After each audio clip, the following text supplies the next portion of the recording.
प्रिय विद्यार्थियों, जैसा हमें ज्ञात है कि राष्ट्रीय मीन्स कम मेरिट स्कॉलरशिप परीक्षा 2022-23 6 नवंबर 2022 को होना है। तो इस परीक्षा में कौन कौन से विषय और किस प्रकार की होगी, इसके बारे में हम एक सामान्य जानकारी पर चर्चा करेंगे।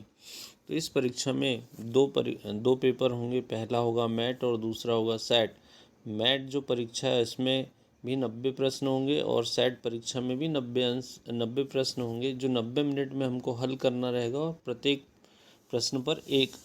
प्रश्न एक अंक का होगा। इस प्रकार हमको जो पहली परीक्षा है मैट मानसिक योग्यता, उसमें मानसिक क्षमता, अंग्रेजी कुशलता, हिंदी दक्षता, इन तीनों विषयों पर कुल 90 प्रश्न दिए जाएंगे, जिनको 90 मिनट में हमको हल करना रहेगा और प्रत्येक प्रश्न एक अंक का। इस प्रकार से 90 अंक का यह पेपर होगा। इसी प्रकार से दूसरा जो पेपर होगा सेट, जिसमें हमको विज्ञान, सामाजिक विज्ञान और गणित, इन तीन विषयों पर कुल 90 अंक के प्रश्न आएंगे, जो कक्षा 7वीं और 8वीं के पाठ्यक्रम पर आधारित होंगे और इन प्रश्नों का हमको अभ्यास करना है।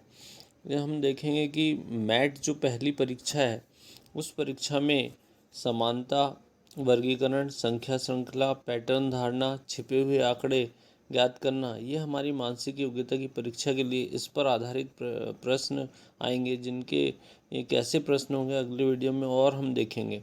उसी प्रकार से सेट जो परीक्षा शैक्षणिक योग्यता आधारित है, उसमें विज्ञान विषय में कोशिका संरचना, कार्य, विद्युत धारा के रासायनिक प्रभाव, कोयला, पेट्रोलियम दहन, बल, दबाव, टकराव, रोशनी, धातु, अधातु आदि पर आधारित होगा। इसी प्रकार सामाजिक विज्ञान विषय में कृषि, उपनिवेशवाद, शहर, मानव संसाधन, इंडस्ट्रीज, भूमि, मिट्टी, प्राकृतिक वनस्पति, वन्यजीव और अन्य जो विषय यहाँ पर दिए गए हैं, इन विषयों पर आधारित प्रश्न होंगे। इसी प्रकार गणित विषय में बीजगणितीय व्यंजक, मात्रा की तुलना, घन और घनमूल निकालना, डेटा संधारण, गुणनखंड, घातांक, एक चर वाले रैखिक समीकरण, क्षेत्रमिति, व्यावहारिक ज्यामिति, इस पर आधारित प्रश्न होंगे।